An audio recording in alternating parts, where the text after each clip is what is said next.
En todo el país a través de la poderosa señal de Boom. Aquí le doy la cordial bienvenida a Rogelio Paredes.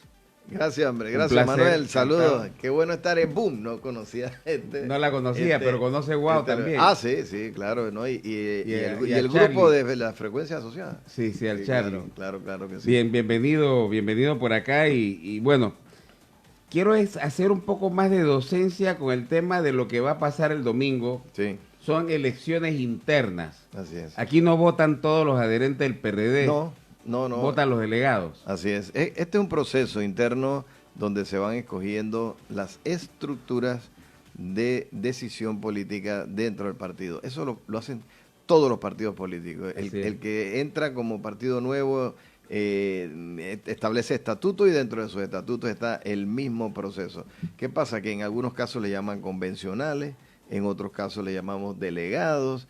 En el caso del PRD se llaman delegados. En el caso de los panameñistas, por ejemplo, le llaman convencionales. ¿Quiénes son los convencionales o los delegados? Esa es la autoridad máxima del partido porque es como si fuera la asamblea general, ¿no? Esos son los delegados. Y son los delegados al Congreso o son los convencionales al Congreso. El Congreso, en el caso del PRD, está formado por 4.200 personas. Y todo va dependiendo del tamaño del partido. En el caso de Cambio Democrático, el Congreso de ellos o su Asamblea General es mucho más pequeña. En el caso... No, yo quedé anonadado con los panameñistas que reciente que decía Blandón que había prácticamente un consenso elevado bueno, y la cantidad no hizo mucha gracia aquí, ¿no? no solo, bueno, de hecho, aquí donde viene En el otro... comparación a 4.000 y pico. No solamente eso. Cuando tú vas a unas elecciones internas dentro del PRD, estamos hablando ahora de que la base son 4.200, Ajá. pero para escoger esos 4.200, tú tienes que pedir a los 700.000 que tiene inscrito el PRD que voten para escoger esos 4.200. Normalmente votan como un 30% de esa membresía total, pero Ajá. acá fue un poco más del 50%. O sea, tuvimos la votación que nunca se ha dado, una votación fuera de serie, más del 50, bueno, se habló de 350.000 personas registrados por el Tribunal Electoral que salieron a votar en esa ocasión. Fue el 27 del mes pasado, 27. Bueno, dicho esto, que ya entendíamos que teníamos una votación altísima, entonces se escogieron esos delegados. Ahora, de esos 4.200 delegados, deben escoger a 26 presidentes de áreas de organización. Es como si fuera un distrito, tiene un presidente del partido. Nosotros le llamamos área de organización. Entonces son 26 de ellos, ya fueron escogidos. Ahora se van a escoger, se escogió otra estructura que son lo que llamamos directores nacionales, son 300. Esos 300 directores nacionales que ya también han sido escogidos forman parte de esa nueva estructura. Te hablé de 4.200, después 300, después 26, que son los presidentes de área de organización. Ahora el domingo se hace una tercera elección y ahí se van a escoger los 10. Pero hay 2 días de elección. Entiendo que el sábado Sí, porque las mujeres... porque Juventud y Mujeres pasa el mismo proceso. Ok. Solo que entonces este fin de semana, en el caso mío, yo no corro ni para mujeres ni para juventud, sino que a mí me toca en el caso del CEN. Yo sí me estoy postulando para el Comité Ejecutivo Nacional, que es el CEN del partido. Son los 10 que podríamos decir que es junta directiva. ¿Para qué se está postulando? Para el cargo de vicepresidente, segundo vicepresidente, ese cargo ya lo ejercí, Manuel. Yo estuve allí 6 años en ese puesto. 3 veces me postulé, 3 veces gané. Entonces, ya después decidí no correr más. Allí corrió un muchacho que se llamaba, porque murió, Miki Sierra. Miguel Miki Sierra. Entonces, él tenía el puesto mío. Ahora él murió y ese puesto quedó vacante. Cefalía. Yo voy entonces aspirando a ocupar ese puesto otra vez, pero tengo que someterme al escrutinio de los 4.200 delegados, y en eso estamos. Esa es la campaña interna en que estamos. Como te digo, una pirámide que nace por los 4.200, después se va a 300, que son los directores que se reúnen más frecuentemente porque es menos personas que tengas que convocar y son los que van tomando decisiones intermedias. Después vienen los 26 áreas, los 26 miembros de la presidente de áreas de organización, y por último los 10. Entonces, ahí está la pirámide. ¿Cuántos hijos tuvo Rigo? ¿Cuántos hermanos tiene usted? 5. Nosotros somos 5 hermanos. ¿Usted era el mayor, el menor? El mayor soy yo. Yo tengo 64 años. Mi papá murió a los 72. Muy joven. Y yo todavía creo que tenía mucho que aportar, sí. Y este partido inclusive creo que está necesitando gente como él, que puedan dirigir, yo todavía lo recuerdo, reorientar un poco, sí, ¿no? La política, pues de repente. Desde la infancia, cuando yo asistía a la primaria Don Bosco en Caledonia, iba caminando yo, chiquillo, primero, segundo grado, veía por todos lados, yo digo Rigo, yo digo Rigo. Sí, ¿te acuerdas? ¿Qué es eso de yo digo Rigo? Un día le pregunto a mi papá, papá, yo veo que cuando yo voy caminando desde la escuela hasta donde trabajaba mi mamá para almorzar y regresar al segundo turno, yo veo yo digo Rigo, ¿quién es Rigo? Ay, es Rigoberto Paredes. Exacto. Pero es un político y esa es su frase de campaña. Así mismo, era su frase de campaña, pues él le decían Rigo, entonces, bueno, fíjate que era un suéter negro que él usaba en ese entonces y letras blancas. Era un contraste, este era un personaje, ¿no? Y él lo redactó así. Yo digo Rigo. Bueno, y se fue con eso, se popularizó. Toda la vida. Y cuando tú tienes nombres cortos, esos sobrenombres que te ayudan a recordar, entonces a él lo ayudó mucho lo de yo digo Rigo. En su siguiente campaña era y con Rigo sigo. Pero él, nada más recuérdame cuando se regresa a la parte democrática, que va a la primera asamblea en 1984, él salió diputado, ¿no? ¿O él no estuvo diputado en esa asamblea? No recuerdo. En 84 él fue 2 veces. Sí, 84. Sí. Hace un rato lo mencionamos, 84, 89. Ahí. 2 veces diputado. Tuvo 2 veces, 84 y 89. Tu papá también. Mi papá sí. También, Pedro Brin. Pedro Brin, sí. Y mi papá también fue 2 veces ministro, yo también. Sí. Igual que yo también he sido 2 veces diputado. Y yo, en el caso mío, he ocupado 2 veces el viceministerio de Vivienda y 2 veces el ministerio como ministro ya formalmente, ¿no? O sea, en realidad han sido 4 veces para mí, ¿no? Sí. En vivienda. Mi papá estuvo en Hacienda, estuvo en la Dirección de Planificación de la Presidencia y fue ministro de Educación también.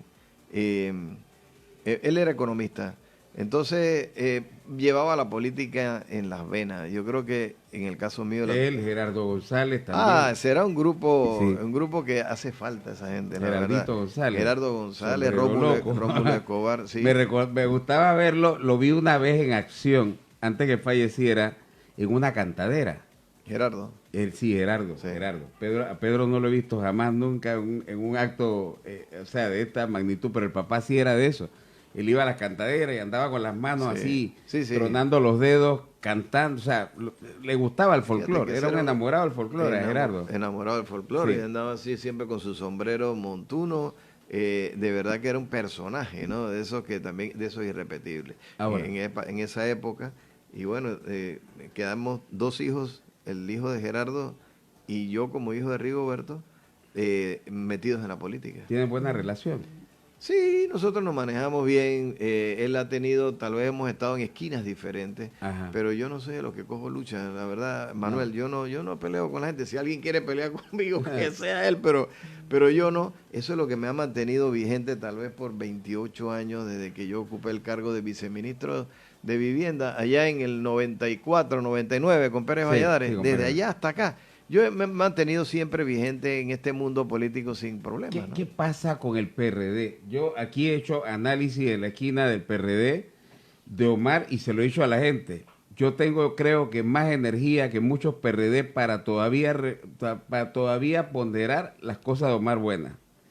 Creo que a los PRD les ha faltado tener esa constancia del ideal que fundó el partido. Sí. Y eso lo vemos no solamente afuera del partido, sino adentro del partido, hay una percepción negativa hacia lo que ustedes van a elegir el día domingo. Sí. Hay una situación que yo creo que es infundada por intereses foráneos al partido y obviamente adversarios políticos del partido, pero también por situaciones que se han dado que no son iguales a la política que vivió por lo menos usted hace 28 años atrás. Bueno, tú has hecho, con este análisis que acabas de hacer, han quedado tantas cosas que explicar que yo voy a tratar de ser bien breve. Sí. En efecto, el partido de Omar, el PRD, que nació siendo un partido disciplinado, se constituyó en un partido muy grande y terminó siendo el partido más poderoso, más grande y más disciplinado del país. La esperanza del pueblo. Y la esperanza de los pobres, porque era un partido de corte popular. Y fíjate, para ser honesto, también yo creo que los panameñistas tienen un partido de corte popular. Ok, sí. Y bueno, así que para no entrar tampoco en descalificaciones para nadie. Sin embargo, habiendo sido un partido así tan grande, mira esta situación. Es un partido sin dueño. Y como es un partido sin dueño, cualquiera levanta la mano y dice yo quiero ser representante de corregimiento, nada más tiene que cumplir con los requisitos de residencia, de antigüedad, todo lo que le piden, que es nada. Y el tipo levanta la mano y dice quiero ser representante de corregimiento, vaya, busque su voto, si lo lograste, eres representante o alcalde o un diputado. Este partido no te limita. Entonces, siendo esto así también, Manuel, aquí tú te das cuenta que no hay esas imposiciones que pudiera haber en otro lugar. Y ahí es donde entonces la gente habla con voz alta y te das cuenta que entonces, lo que decían que era un partido roncón, ¿no?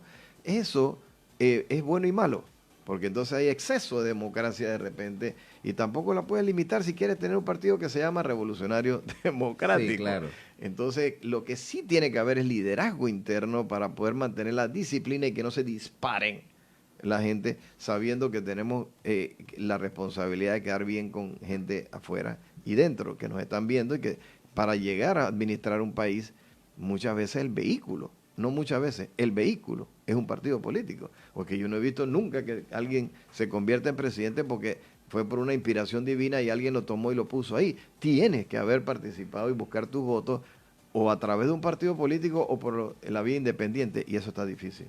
Bueno, les pasó a Lombana, por ejemplo, que trató de hacerlo por la vía independiente, ya conformó un partido. Tenía que hacerlo.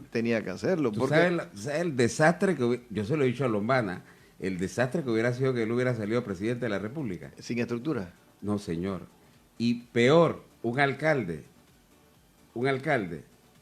que salga por el distrito más pequeño que sea, sin consenso de su consejo municipal, está listo como los gatos que tú le quitas las uñas. Es correcto. Lo van a destrozar. Es correcto. Y entonces política. Pero entendió y hizo el partido. Claro. Y bueno, tampoco es que eso es criticable. Pues entonces lo que pasa es que algunos pensaron, acá nosotros somos los impolutos y como así, como nadie... Los partidos políticos, yo prefiero un partido político que un empresario en el poder. Eso es así. Y ha sido así trascendentalmente en el mundo. Bueno, el éxito ha estado ahí, se han cometido errores, excesos, lo que tú quieras. Es que aquí lo que cuenta es que haya liderazgo firme, que haya un entendimiento de que se puede manejar la cosa pública de buena forma con gente con capacidad. Y partidos grandes tienen mucha gente con capacidad. De repente no se han querido activar algunos que tienen una buena formación, por lo que tú acabas de decir antes. De repente ven a los partidos políticos como una clase social con la que no quisieran compartir. Entonces, quedan estas posiciones en manos de aquellos que la gente escoge. Puede escoger bien o puede escoger mal. ¿A qué atribuyes esa antipatía que hay a miembros del CEN actual del partido, al tema Benicio? Por lo menos Alegrí es electo por los colonenses y por lo visto creo que si él se vuelve a postular vuelve y sale, pero no goza de la simpatía fuera de la provincia. Ahí y habrán algunos otros casos por ahí que se estarán dando. Yo no conozco a Benicio, es más, yo leyendo de Benicio me doy cuenta que el hombre, vi una foto de él cuando era pelado que es totalmente diferente ahora y veo que él tiene ha ganado puestos de elección popular, creo que ha tenido como 6 periodos, una cosa así. Así es, 6 periodos. Sin embargo, 30 años. Vemos que ha habido una imagen negativa sobre algunos de ustedes en el CEN, pero siento que no hay una posición del partido de tratar de refrescar imagen o lavar imagen o aclarar las cosas. Sí, yo creo que ha faltado disciplina, como te había mencionado antes.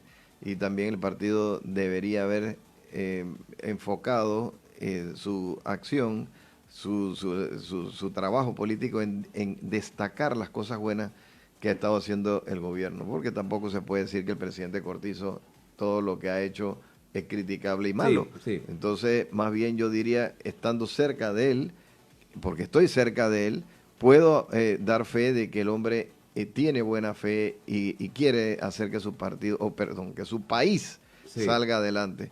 Entonces, yo creo que lo que ha faltado es algo de coordinación, ha faltado comunicación. El Ejecutivo está haciendo su trabajo, pero por un lado el partido no estaba en sintonía. Eso es lo que ahora queremos evitar que vuelva a ocurrir. ¿Tú te acuerdas cuando hubo la elección de...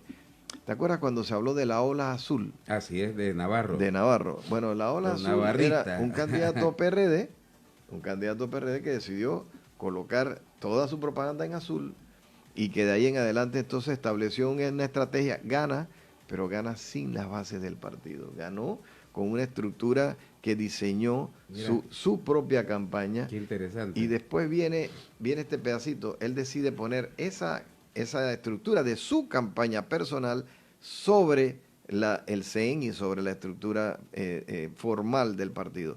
Lo que ocurrió con eso es que el partido dice, si tú llegaste solo, ya tú nos necesitas. Entonces vaya y busque su voto y se echó. El partido se echó. Creo que fue una mala decisión aquello de segregar a algunos.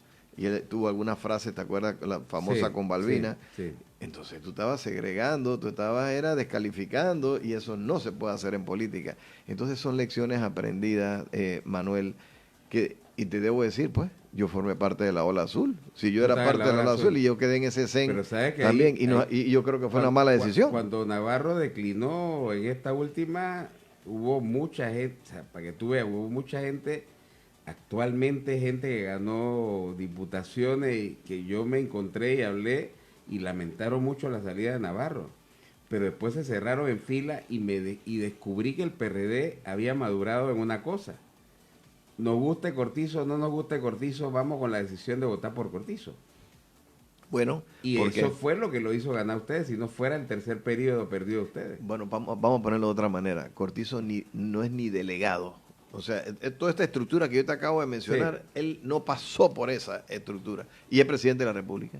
Es presidente de la República. Pero fue diferente el partido. Porque es un fenómeno, porque en el caso de Cortizo le tomó 15 años demostrar que él quería y él estaba realmente interesado. Fue diputado, legislador en ese entonces por Colón, Costa Abajo. Es un hombre que de verdad estaba enfocado en lo suyo. Bueno, sí, es verdad, por no formar parte de la estructura del partido, le costó un poco más, pero ahí está. Y ha hecho, eso significa que no es que es un requisito sine qua non ser miembro de la porque de Pérez Valladares ganó siendo secretario del partido, Martín Torrijos ganó siendo secretario del partido, sí. Pero Cortizo no. Pero Cortizo no, pero viene otra diferencia. ¿Qué pasó cuando entonces Martín Torrijos o Pérez Valladares salen? Su relevo no fue apoyado por los salientes. No. En este caso no hubo un respaldo de Pérez Valladares con relación a Martín. Y tú te das cuenta que entonces en este caso sí. En este caso tú tienes por primera vez un presidente como Cortizo que está respaldando a su vicepresidente desde el primer día, que es como que ha venido una formación. Entonces, ahí debemos entender que el partido está en una condición diferente. Pregunta desde Chiriquí para usted. Claro. Mi nombre es Roger Martínez, soy PRD. Venga. Hay que limpiar los partidos políticos, son necesarios para la democracia, pero se han convertido en maquinaria de impunidad y corrupción. Pregúntele a Rogelio Paredes si él se siente orgulloso de militar en un partido de línea torrijista que no la aplica en favor del pueblo. Bueno, si él es PRD, pues como dice, él también debería entender que el partido ha tenido estas evoluciones, ha venido evolucionando y nosotros no nos podemos ofender porque alguien de repente tenga criterios como el de él. Yo al contrario contestaría la antigüedad que me da a mí 42 años de estar inscrito en el partido, te indican que sí, me siento orgulloso de pertenecer a una estructura política de corte popular que ha tenido muchas oportunidades de ayudar a la gente. Que todos no son iguales, muy bien, tampoco son todos iguales en el Club Unión. O sea, no me venga con la historia. O sea, la historia no es así de que ahora tenemos los impolutos allá y los otros no. Ahora, él está dentro del PRD por lo que dice.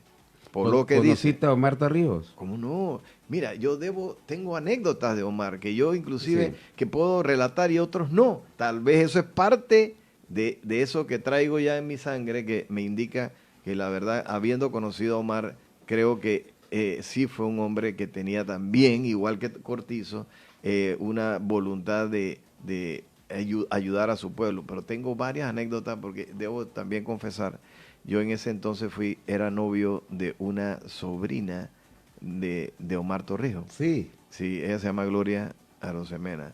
Bueno, se casó después con otro. Ella, hija de Berta Torrijos, de Arosemena. Ajá.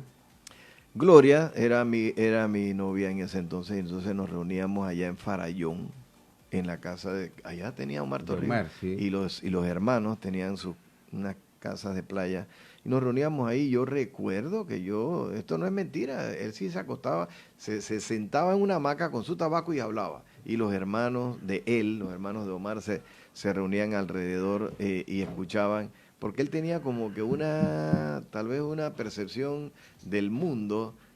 Él estaba mirando con luces largas, entonces nosotros aprendíamos, yo venía aprendiendo, yo venía absorbiendo muchas, pero bueno, Omar murió en un accidente que está todavía en entredicho, sí. Y bueno, y como te digo, sí lo conocí. Israel Bernaza pregunta, buen día, una pregunta para el ministro, ¿dónde se inscribe uno cuando reparte esos títulos de propiedad? Porque las autoridades que yo tengo en mi distrito de San Miguelito y el corregimiento de Mateo Iturralde nunca invitan, por solo zona los PRD que le dan título de propiedad. No, el título de propiedad, si nos vamos al tema de vivienda, que ya ahora estamos entrando en materia de vivienda, porque yo por una designación del presidente también soy ministro ahora, nosotros estamos permanentemente legalizando tierras que son o de banco hipotecario o de instituciones del Estado que me las traspasan al banco hipotecario. Hacemos entonces sí la medición. ¿Tú sabes qué pasa con eso, Manuel? Que cuando tú tienes una comunidad que tiene años, tú tienes primero que levantar un plano de lo que existe y ahí te encuentras con lotes irregulares, con lotes pequeños, lotes más grandes, porque son situaciones, de hecho, normalmente en área de San Miguelito hay mucha invasión. Entonces nosotros tenemos que levantar un plano y ver en qué condiciones podemos aprobarlo, que tenga servidumbres correctas. Muchas veces no son las apropiadas porque ya la gente se comió los espacios de servidumbres. Pero bueno, una vez levantados esos planos, entonces pasamos al proceso de la legalización, que la hago yo, sí la hago yo, y a nadie le estamos preguntando, Manuel, si es PRD o no. Es que sería una incongruencia, ¿no? Tú vas a legalizar toda la comunidad, tú no puedes preguntar ahí si es PRD o no. Así que esa pregunta de verdad que no tiene ningún sentido y nosotros no hemos estado en ningún momento descalificando, ¿no? En el área de Arraiján hay varias comunidades que se conformaron de allá de la época esta de Pérez Valladares para acá. Usted todavía está en Arraiján, ¿no? Sí, yo vivo en Arraiján, sí, hace 27. Toda la familia suya allá estaba arriba también, ¿no? También todo. Mi papá vivía al frente mío, murió ahí. Mi mamá también murió ahí, viviendo al frente de nosotros. Así que nos hemos mantenido en esa área, no hemos emigrado. ¿Estuvo junto tu papá con tu mamá hasta el final? Sí, vivían al frente de mi casa.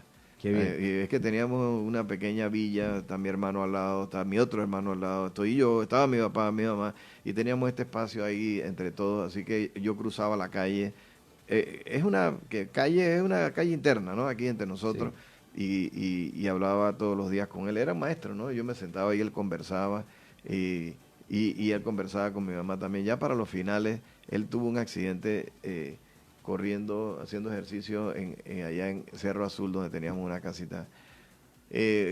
La perra que corría con él, una Doberman, parece que se le cruzó por delante cuando él venía corriendo y lo enredó en los... La perra como que iba buscando un borriguero, una cosa así, ¿no?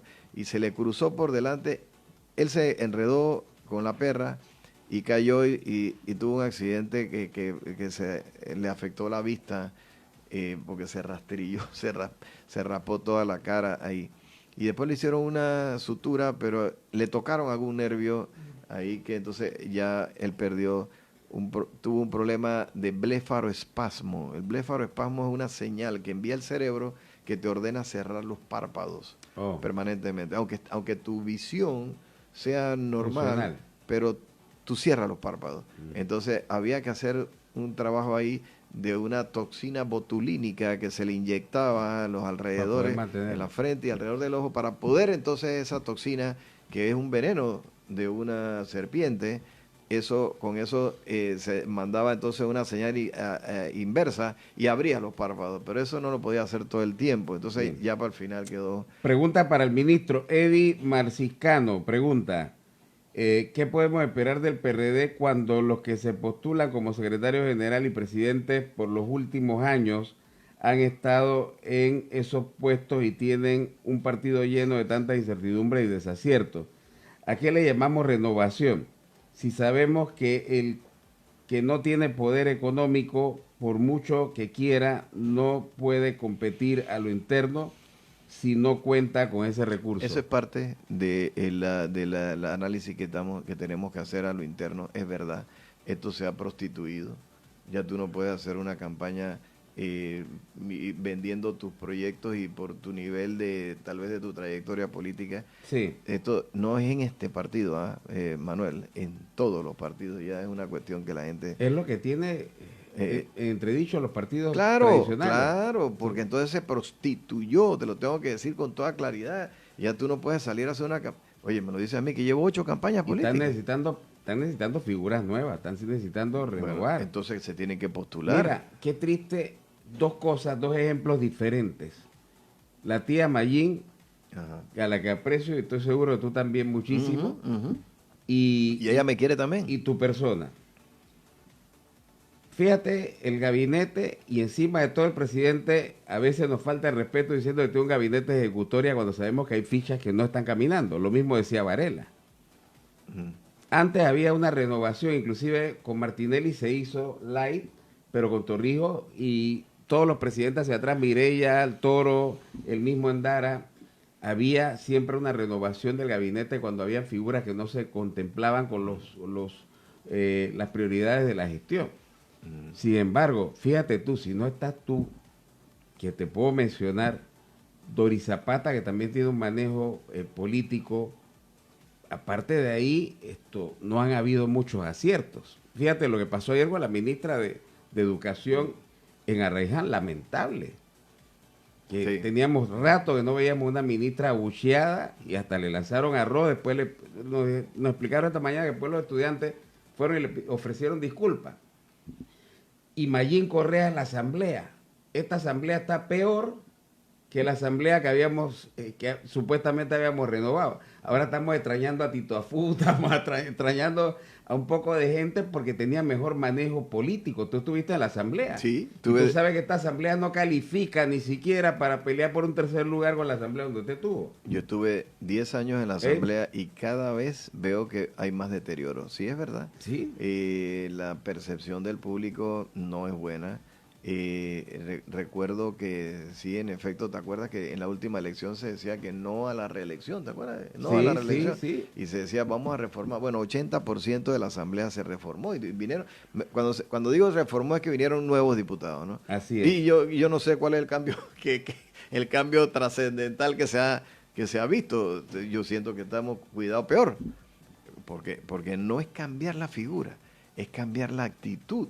Claro. Es una cuestión de actitud, de formación. Imagínate una asamblea donde hay influencers que los influencers responden a los intereses de la gente que está en una red social. Así mismo es. No necesariamente un pensador. Así mismo es. O no un intelectual. Entonces, tenemos influencer, tenemos héroes sin capa, Así es. Bueno, tenemos impolutos, tenemos gente que confiesa que cuando él oía hablar de la asamblea se motivó a participar porque decía que esto era plata, y cuando llega se da cuenta que llegó a la peor etapa de la asamblea. ya no había. Y en el periodo anterior hubo uno que hasta confesó que tuvo que mentir por el voto También, de allá de Raiján. También. Sí. Bueno, pero entonces aquí está el pedacito. La gente que nos está escuchando, esta gente que nos está escuchando, todos los que nos están escuchando y los que opinan, tienen que saber que la selección que tienen que hacer tiene que ser mejor. Claro, Porque ¿quién va a la asamblea? Es aquel que logra los votos. Ay, ¿cómo lo logró? Ah, porque compró, o porque de repente fue el más popular, o porque se puso la capa de Superman. Y mira, es que todo depende del elector. Sí, es verdad. Y esto trasládalo a los partidos políticos también. Y ahora vamos nosotros a una renovación de los cuadros de la dirección política del partido. ¿Tú no crees que hay una oportunidad de oro para que los delegados se luzcan buscando a los mejores? Claro. O los que están probados.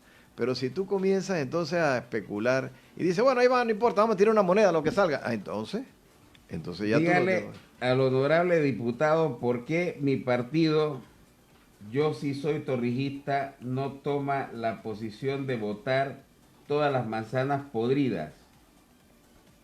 Ajá. El tigre, este es el tigre de la chorrera. Dígale al honorable, por favor, que me llame, por favor. Ah, que le dé su número. Claro. Mario Carrasco de la Chorrera es PRD. El tigre. Le dicen, le decimos el tigre aquí, sí, el tigre de la Chorrera. Pero dice, ¿por qué no se votan las manzanas podridas? Bueno, entonces esas son... ¿Han habido procesos internos de sacar personas con algún tipo de...? Sí, el presidente, el presidente ha hecho cambios en ministros, en viceministros, secretarios generales y directores de entidades autónomas.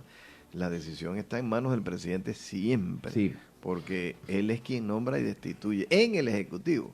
Cuando tú vas a un puesto de elección popular, ahí pues ya tú estás 5 años. Por eso te digo que escoger, hay que saber cómo escoger porque te lo vas a aguantar 5 años. Que lo haga bien o 5 años que lo haga mal. Mira, yo te voy a poner un ejemplo, Manuel. Estuve los primeros 5 años ahí en la asamblea con un compañero de mi partido. Escucha, 5 años que todas las tardes, a las 4 de la tarde, comenzaba el pleno y terminaba a las 8 de la noche, y a veces éramos jornadas extendidas y le dábamos la vuelta al reloj y amanecíamos. Bueno, en esos 5 años yo no le conocí la voz a ese compañero. No le conocí la voz porque nunca levantó la mano para pedir la palabra para nada. Bueno, yo presenté 39 proyectos de ley, pero para eso tenía que asesorarme igualmente con de todo, porque había de deporte, de temas legales, de todo. Bueno, ese es uno. Pero después tuve en un segundo periodo, yo junté 10 años. Ahora te voy a hablar de uno que estaba del lado de oposición, era un suplente. Y durante los 10 años jamás le conocí el tono de voz. Y nos reuníamos todos los días. ¿Tú puedes creer que tú votas por una persona para que en 10 años no abra la boca? No. Entonces, ¿quién es el culpable, Manuel? Uno. Claro. Quedamos totalmente claros en eso. Y entonces se pierden oportunidades. Entonces después tú me preguntas, ¿por qué no participan los buenos? Bueno, porque es que los resultados los estamos viendo. Entonces tú tratas de hacer un cambio y tú pones tu nombre y de repente sientes como que te estás metiendo en un ambiente enrarecido. Pero te dije otra vez, déjame regresar al principio, el vehículo para transformar el país y llegar a la presidencia es a través de la participación en partidos políticos. Y con un partido político tú llegas. Pero ¿quiénes son los que participan? Ahora vamos a la pregunta del millón. Tú tienes ahí todo un cuadro para escoger. Entonces, si tú escoges mal, ya tú no te vas a poder lamentar. Te voy a poner un último ejemplo para no tomarme mucho tiempo. Una vez buscando mis votos, yo llego, esto es verdad, una vez buscando mis votos, iba yo con todo mi equipo, estaban uniformados, yo iba, y entonces iba casa por casa, porque eso es lo que corresponde, casa por casa. Y llego a un lugar donde había un hombre, Manuel, que estaba debajo de un palo de mango, en una hamaca, así, hamaquita, debajo de un palo de mango, mientras estábamos en este tema político. Y me acerco y le digo, bueno, ¿qué tal? Lo fui a saludar, buenas tardes, tal. El tipo prácticamente no me levantó la mano, me miró así como de reojo y me dice, ustedes son la misma cosa, cada vez cuando llegan los 5 años, ustedes vienen, hacen campaña, después se van y bueno, no lo vemos más, y así que bueno, es la misma cosa, esto no me interesa, así que bueno, ni cuente con mi voto, una cosa está así, ¿no? Bueno, entonces cuando el tipo me dice eso, le digo, ¿tú sabes qué pasó?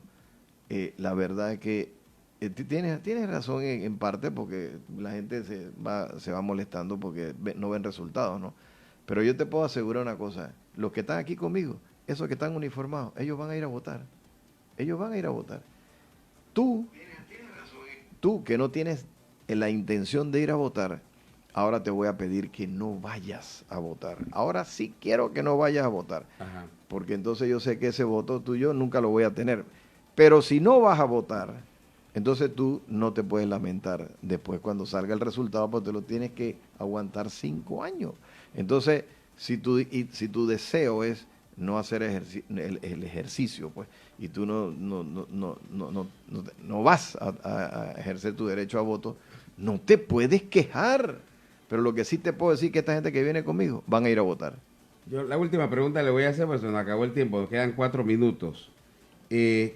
Función de los diputados, ¿qué le parece esta función de los diputados de crear corregimiento a cantidad industrial en esta última gestión? Sí, yo creo que es exagerado, la verdad.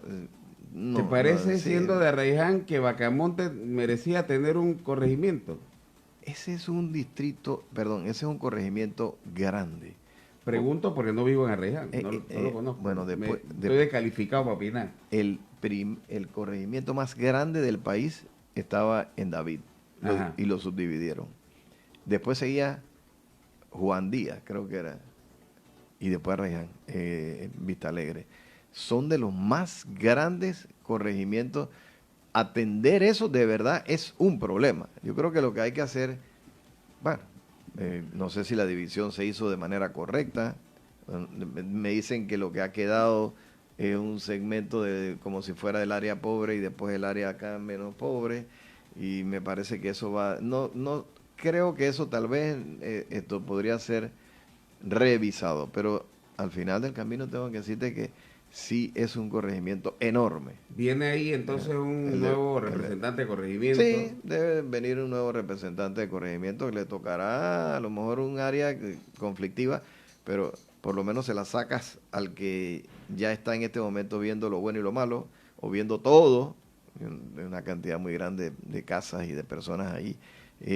Pero hay corregimientos que son mucho más pequeños. Ajá. Y tienen el mismo tratamiento y tienen los mismos beneficios que tienen el grande, ¿no? Entonces, sí, yo creo que en el caso de Arraiján ahí había que hacer algo. El único partido ha sido el PRD, ¿verdad?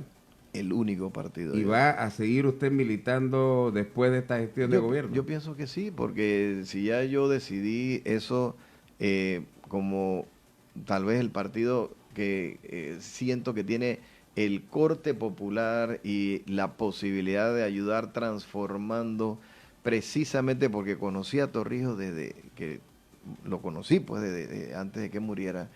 Yo pienso que yo permanecería en el partido a menos que haya un asunto muy especial, muy grande. Y yo he hecho mi carrera política a través de este partido, y cuando tú sales y te postulas por un partido como el PRD, ya tú llevas la mitad de los votos, lo tienes en la papeleta. ¿Y de hijos suyos hay alguno que se incline por la política? No, yo tengo 2 niñas, una tiene 39, la otra 35, ambas viven, ya están casadas, viven en Estados Unidos. No, ellas ven la política nada más como de lejos. Sí. Eso tiene que tener sangre también, ¿no? Yo pido la palabra. Sí, claro. ¿Usted cree después? Yo digo Rigo. y con Rigo sigo. Sí. ¿Usted cree después de la escogencia de este CEN que sea quien sea la ficha candidato para presidente, vayamos unidos? A comparación de otras elecciones donde el partido, pues... Es una gran pregunta. Se ha sentido, pues, que no se le ha dado el apoyo al candidato en algún momento. Yo se lo pregunto por lo que vi en la elección de delegados. Sí. Porque yo fui y voté también y vi que fue un movimiento masivo a otro nivel. Sí, sí. Después de esta elección del CEN, según las fichas que se escojan, que espero que usted también salga ahí. Con la ayuda de Dios. Con la ayuda de Dios, ¿podremos llegar? Mira, es una gran pregunta. No va a haber unidad absoluta. No importa quién sea el candidato a la presidencia. Pienso que sí tenemos una oportunidad. Si escogemos a Pepe, ¿apoyamos todos juntos a Pepe? Hay una alta probabilidad de que nosotros podamos presentar una candidatura que aglutine, precisamente porque el resto de los partidos están dispersos. Y ahora está otros movimientos como el Vamos, el Otro Camino, que no sé cuánto, y si tú los pones todos a cada uno a correr, bueno, entonces nosotros tendríamos una oportunidad de aglutinar. Vamos, parece la Liga de la Justicia. Sí, bueno, pero espérate, mira lo que está pasando con ese... Cuidado con la Liga de la Justicia porque había algunos que están ahí extraños.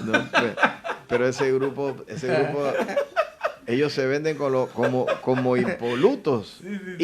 Impolutos. Tú tienes que tener... Estamos haciendo... Mira... No, pero que los ciudadanos que no hemos participado y queremos participar en esta ocasión para dar nuestra cuota de aporte al país, estamos actuando igual o peor que lo mismo de siempre, que los que no nos agradan, que los que no, a diferencia suya, han hecho las cosas como hay que hacerlas.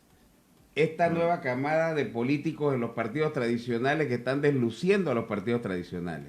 Entonces, eso es lo que está haciendo Vamos. Algo igualito. Ahí salió una mujer que asomó la cabeza en TVN y le han dado hasta para llevar. Porque dice que quemaba iglesias y que sacaron videos de todos los tipos. Entonces, ¿qué estamos haciendo? Por eso yo le digo, ¿es la Liga de la Justicia? Yo siento que la gente... A mí me gustaría que ganara uno de estos movimientos charlatanes y ponerlos en la presidencia 5 años. Para que vean que lo vamos a tener que retirar al primer año por incapacidad. Es que no es lo mismo estar afuera que estar adentro y administrando. Una vez hay que respetar.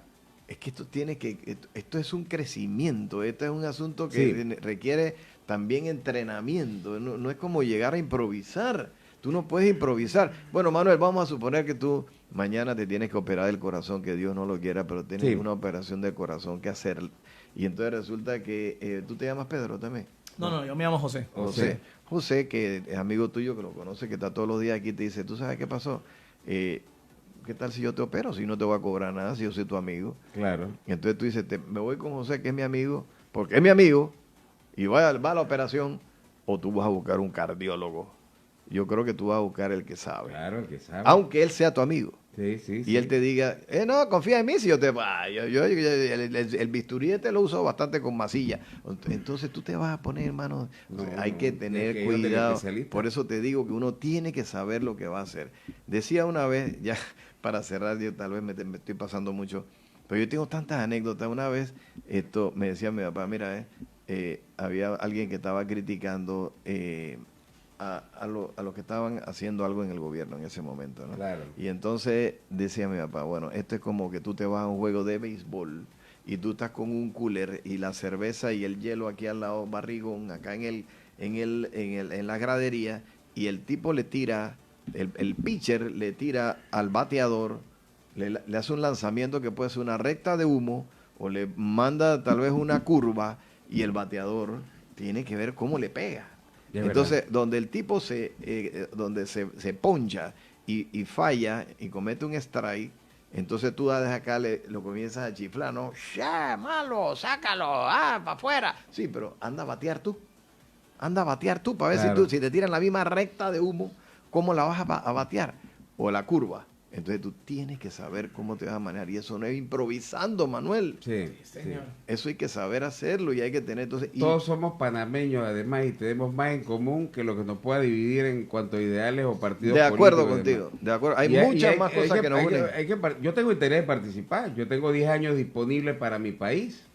Y lo pienso hacer, pero no voy a hacerlo haciendo cosas sensacionalistas. ¡Hey, tú, rastrero! Eso no es... ¿Y quién te ha dicho que con un lenguaje como ese tú ganas simpatía? Es que lo que pasa es que aquí le gusta la taquilla a la gente últimamente, Rogelio. Tú lo sabes cómo es. Y lamentablemente para mí, yo no puedo descalificar a ninguno de los partidos tradicionales, que son dos, el PRD y el panameñismo.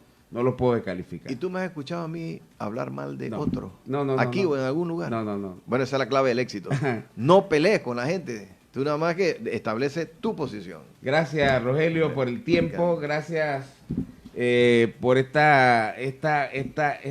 sido un ejercicio muy importante. Las elecciones entonces comienzan el sábado, termina el domingo. El domingo, sí. Ahí ya se conocerán los resultados el mismo día. A las 9 de la noche más o menos, sí, debemos tener esos resultados. Espero poder estar allí en ese CEN otra vez y entonces dedicarle ese tiempo al partido, que no me pagan ni un real allí. Porque creo que hay dos candidatos a presidente, ¿no? Que es Benicio y la doctora Turner. La doctora Turner. Sí, es parte del juego democrático, ¿no? Vamos a ver ahí cómo sale eso. Gracias a todos por habernos acompañado. Nos vemos. Muchas gracias. Gracias a ustedes.